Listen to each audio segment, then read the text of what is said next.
어느 젊은 부부가 주일날 교회에 나가서 예배를 드리고 난 이후에 큰 은혜를 받게 됩니다. 그래서 그날 저녁에 자기가 가장 아끼고 사랑하는 친구 부부를 집에 초청해서 이제 저녁 식사를 대접하시고 그리고 이제 차를 마시면서 이야기를 하게 됩니다. 오늘 내가 교회에 나가서 예배 시간에 정말 큰 은혜를 받았다고. 목사님께서 설교하시는데 예수님께서 재림하실 때 예수님 믿는 사람은 예수님과 함께 하늘에 올라가서 천국으로 들어가고 예수님을 믿지 않는 사람들은 이 땅에 남아서 고난과 고통을 당하다가 지옥에 간다네. 나는 이 사실을 확실히 믿는다네. 그런데 친구는 무신론자 아닌가? 이 말을 믿지 않을 걸세. 그래서 내가 하는 말인데 예수님이 오시면 내 재산 전부를 자네가 가지고 가게. 이 집도 내 땅도 은행에 예금한 돈도 내 차도 모두 다 자네가 다 가지게. 각서를 써달라면 내가 각서를 써주겠네 라고 이야기합니다. 이 친구가 초대받아서 식사 대접도 받고 이 전 재산을 물려받았으니까 횡재한 거예요. 이 부부가 집에 와가지고 잠을 못 잘 정도로 너무나 기쁜 거예요. 그 재산이 이것을 다 받게 되니까 얼마나 기쁘겠습니까? 밤에 잠을 못 자는 거예요. 각서도 받았으니까 이거는 빼박이에요. 빼박 뭔지 아십니까? 빼도 박도 못하는 거예요. 그러니까 너무나 기분이 좋은 거예요. 예수님이 누군지 모르지만 그분이 좀 빨리 왔으면 좋겠다는 생각으로 그분이 마음을 가진 거예요. 그런데 이게 무슨 일입니까? 날이 갈수록 이상하게 그 좋았던 마음이 사라지고 점점 마음이 불편해지기 시작합니다. 아니 천국이라는 곳이 얼마나 좋길래 이 많은 재산을 포기할까? 아니 하늘나라가 얼마나 좋은 곳이길래 이렇게 친구가 나에게 행동했단 말인가? 이 친구가 고민에 빠지기 시작합니다. 몇 날 며칠을 고민한 이 친구가 재산을 모두 준 친구에게 전화를 합니다. 그래서 그에게 이렇게 이야기합니다. 여보게 친구, 나에게 자네의 전 재산을 주지 말고 예수님 믿고 천국 가는 방법을 좀 가르쳐 주게. 아멘 좀 하세요. 아멘. 그 천국을 우리 부부도 정말 가고 싶으니까 재산 안 물려줘도 되네. 내가 예수 믿고 천국 갈 수 있는 방법 좀 알려주기나 라고 이야기했다고 합니다. 옆에 분에게 인사합시다. 천국은 분명히 있습니다. 시작. 여러분, 예수님의 재림은 무엇을 의미합니까? 인류의 종말을 의미합니다. 자, 그러면 예수님께서 언제 재림한다는 말입니까? 지금 전 세계적으로 일어나고 있는 이상기후와 수많은 사건들을 보면서 우리가 늘 이야기하죠. 이제 예수님이 올 때가 다 됐다고 이야기합니다. 이제는 말세가 다 되었다고 이야기합니다. 여러분, 그런데 이 말은요 50년 전에도 100년 전에도 수백 년 전에도 했던 말입니다. 수백 년 전에 수천 년 전에도 이 말을 했는데 주님의 재림은요 아직도 미주십니다. 그래서 기다림에 지친 사람들은 몇 날, 몇 시, 몇 분에 예수님께서 재림한다고 말하면서 많은 사람들을 현혹하고 있습니다. 초대교회 당시에도 많은 성도들은 예수님께서는 이제 머지않은 때에 심지어 자신이 살고 있는 세대가 끝나기 전에 재림할 거라는 생각을 하고 있었습니다. 어떤 사람들은 자신들의 생전에 예수님께서 천사들을 동원해가지고 이 세상을 심판하러 오실 것이라는 것을 믿고 있는 사람도 많았습니다. 여러분, 이 사람들의 생각이요 허무맹랑한 것이 아닙니다. 그것은요, 성경에 근거를 두고 있습니다. 마태복음 24장 34절에 이렇게 말합니다. 시작. 내가 진실로 너에게 이르노니 이 세대가 지나가기 전에 이 일이 다 일어나리라. 아멘. 여러분, 그러나 해가 지나고 시간이 지나도 예수님의 재림은 임하지 않았습니다. 그 결과 교회 안에서는 예수님의 재림이 늦어짐에 따라서 불평이 생기기 시작합니다. 그리고 그 불평해하는 사람들의 말에 많은 사람들이 동조하고 자연스럽게 그런 분위기가 형성된 겁니다. 그런 시점에서 베드로가 오늘 본문의 말씀으로 성도들을 권면하고 있습니다. 여러분, 인생은 기다림입니다. 하루하루의 일상에는 작은 기다림이 있습니다. 새벽 기도를 마치고 잠시 나가면요, 거기에 회사 버스를 타기 위해서 많은 사람들이 줄을 서 있습니다. 그 행렬에도 여러분 기다림이 있습니다. 남편의 퇴근 시간에 맞춰서 따뜻한 저녁을 준비하는 아내의 손길에 기다림이 있습니다. 봄에 씨를 뿌리는 농부의 마음속에도 기다림이 있습니다. 이렇게 우리가 살아가는 일상에는 크고 작은 기다림으로 가득 차 있습니다. 그런데 우리는 이 기다림에도 두 가지가 있다는 사실을 알고 있습니다. 먼저는 뭐냐면 기쁨과 행복으로 기다리는 사람이 있는가 하면 반면에 두려움으로 기다리는 사람이 있습니다. 여러분 아마 그런 경험이 있을 것입니다. 어린 시절에 엄마가 이제 시장에 가서 내가 맛있는 거 사올게라고 이야기하면 그 말에 우리는 얼마나 기다림으로 그 시간이 행복합니까? 여러분들이 결혼했을 때를 한번 기억해 보십시오. 결혼 날짜를 정하고 예식장을 잡아놓고 그날을 손꼽아 기다리는 신랑 신부의 그 기다림은 어떤 말로도 표현할 수 없는 행복이지 않겠습니까? 반면에 심한 고통과 아픔으로 수술 시간을 기다리는 그 기다림은 그 자체가 두려움입니다. 죽음을 앞둔 사형수가 바라보는 시간은 그 자체가 두려움입니다. 그래서 여러분 기다림의 전제 조건은요, 약속입니다. 버스가 오기로 한 시간이 있기 때문에 기다리는 겁니다. 남편이 일을 마치고 돌아오는 시간이 있기 때문에 기다리는 겁니다. 신앙도 마찬가지입니다. 신앙도 여러분 기다림입니다.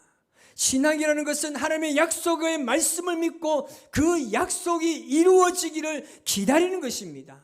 문제는 무엇입니까? 이 기다림의 시간이 길다는 겁니다. 그래서 너무 길다 보니까 기다리지 못하고 이 기다림을 포기하고 떠나가는 사람이 많다는 거죠.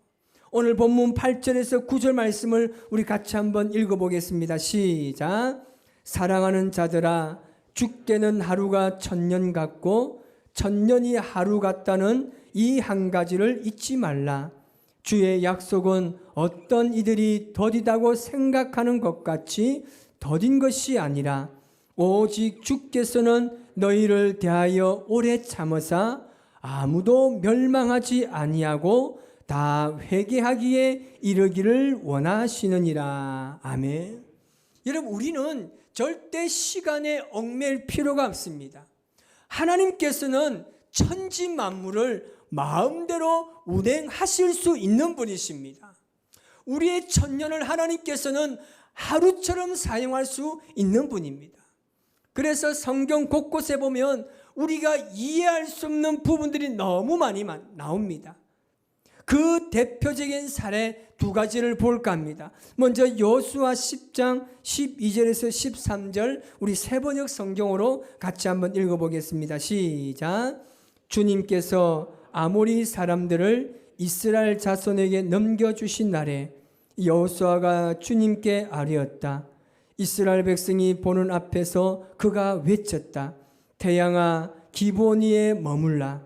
달아 아얄론 골짜기에 머물라. 백성이 그 원수를 정복할 때까지 태양이 멈추고 달이 멈추어 섰다. 야살의 책에 해가 중천에 머물러 종일토록 지지 않았다고 한 말이 바로 이것을 두고 한 말이다. 아멘. 여러분, 태양이 멈추었대요. 달이 멈추었다고 이야기합니다. 여러분, 태양이 멈추고 달이 멈추게 되면 어떤 현상이 일어나는 줄 아십니까? 과학적으로 해석하면 그렇습니다. 버스가 1670km를 달립니다. 그리고 갑자기 브레이크를 밟고 섭니다. 이 같은 현상이 전 지구에 똑같이 일어납니다. 어떻게 되겠습니까? 그 원심력에 의해서 완전히 지구가 돌아버리지 않겠습니까? 이 말은 뭐냐면요, 살아 숨쉬는 모든 생물은 다 죽고 모든 건물들이 다 무너지는 겁니다. 다시 말하면 종말입니다. 히스기야도 이와 비슷한 사건을 경험했습니다. 열왕기하 20장 9절에서 10절 말씀을 같이 읽어보겠습니다. 시작. 이사야가 대답하였다. 주님께서 그 약속하신 바를 그대로 이루실 것을 보여주는 증거가 여기에 있습니다. 해 그림자를 10도 앞으로 나아가게 할지 10도 뒤로 물러가게 할지 어떻게 하는 것이 좋을지 말씀해 주십시오. 히스기야가 대답하였다. 해 그림자를 10도 더 나아가게 하는 것은 쉬운 일인 것 같습니다. 그러므로 그림자가 10도 뒤로 물러나게 해 주십시오. 아멘. 히스기야가 죽게 되었을 때 하나님께 간절히 기도함을 통하여서 15년간의 생명을 더 연장받게 됩니다. 그때 그 증거로 해의 그림자가 10도 뒤로 물러가게 한 사건입니다. 다시 말하면 시간이 여러분 거꾸로 갔다는 거예요.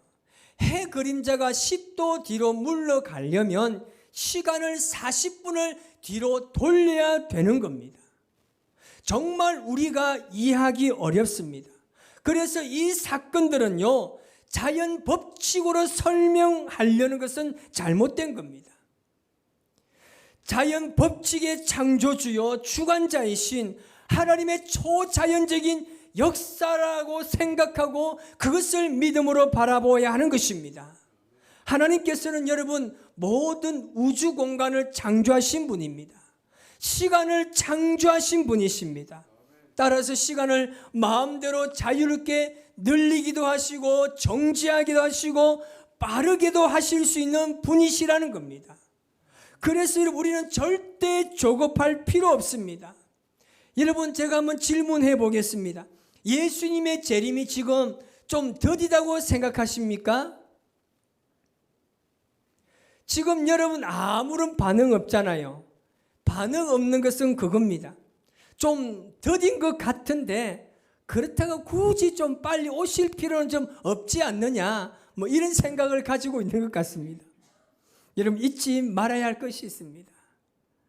하나님의 약속에 대한 실행은요, 전적으로 하나님의 계획과 주권하에 있다는 겁니다. 하나님께서는 절대 더딘 것이 아니라 오히려 참고 계신다고 말씀하고 있습니다.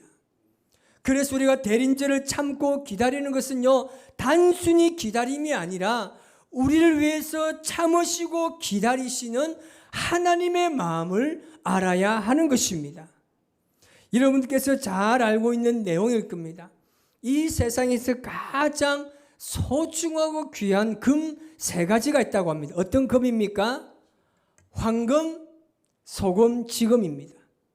어떤 남자가 이 말을 듣고 큰 감동을 받아서 아내에게 문자합니다. 여보, 이 세상에 3가지 중요한 소중한 금이 3가지 있대. 그것이 뭐게 맞춰봐라 하면서 문자를 보냈어요. 아내가 잠시 있다가 남편의 답장 왔습니다. 뭐라고 왔습니까? 현금, 지금, 입금이라고 문자가 왔습니다. 잠시 후에 남자가 그 부인에게 답장을 보냈습니다. 방금, 쬐끔, 입금. 이 문자를 보냈다고 합니다. 여러분, 우리는 급하게 살 필요 없어요. 여러분들이 지금 기다리고 있는 그 기다림은 막연한 기다림이 아닙니다. 하나님께서는 우리가 기다릴 때 그냥 막연하게 기다리길 원하지 않습니다. 오늘 본문 10절 말씀을 우리 같이 한번 읽어볼까요? 10절입니다. 시작. 그러나 주님의 날은 도둑같이 올 것입니다. 그날에 하늘은 요란한 소리를 내면서 사라지고 원수들은 불에 녹아버리고 땅과 그 안에 있는 모든 일은 드러날 것입니다. 아멘. 여러분, 주님의 재림을요 아는 사람은 아무도 없습니다. 예수님도 몰라요. 천사도 모릅니다. 마태복음 24장 36절에 그렇게 말씀하고 있습니다. 시작. 그러나 그 날과 그 때는 아무도 모르나니 하늘의 천사들도 아들도 모르고 오직 아버지만 아시느니라. 아멘. 주님의 재림은요 그 아무도 모릅니다.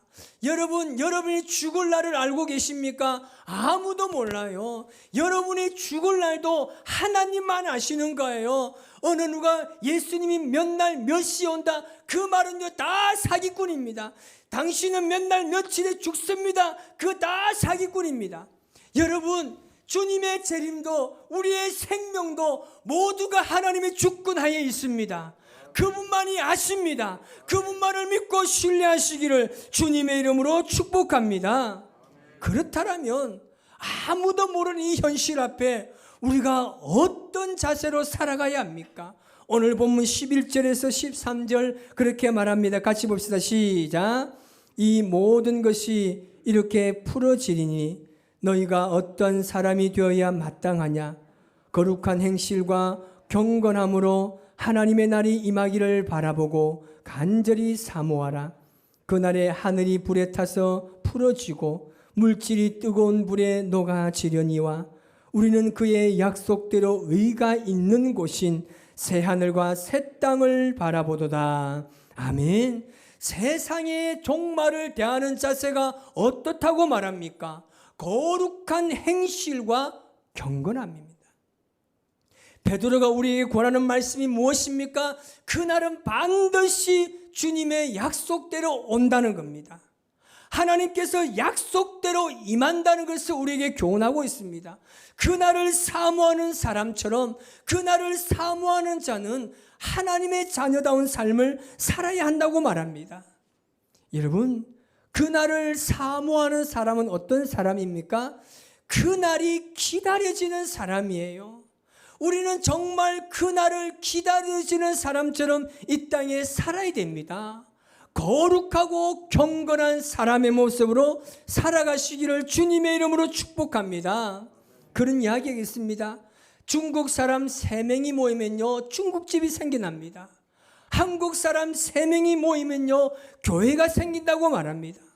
정말 한국 사람이 가는 곳이면요 어느든지 교회가 생겨납니다. 문제는요 교회가 생겼다고 해서 복음이 살아있다고 말할 수는 없는 겁니다.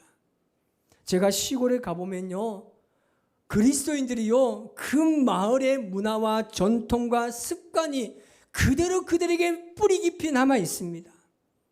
그렇게 생활 속에 살아가다 보니까 그 마을에 대해서 그리스도인들이 존경을 받지 못하는 거예요. 똑같은 언어를 사용하고 똑같은 행실을 하고 교회 가서는 거룩하게 예배 드리는 양 살아가고 있습니다. 정말 바울이 한 말처럼 경건의 모양은 있지만 경건의 능력이 없는 것이죠. 스데반의 이야기로 말씀을 마칠까 합니다. 스데반은 죽는 순간까지 경건한 사람이었습니다. 하나님의 나라를 사모하며 기다리는 사람입니다. 우리 스데반의 이야기를 한번 들어보겠습니다. 사도행전 7장 55절에서 56절 말씀입니다. 시작.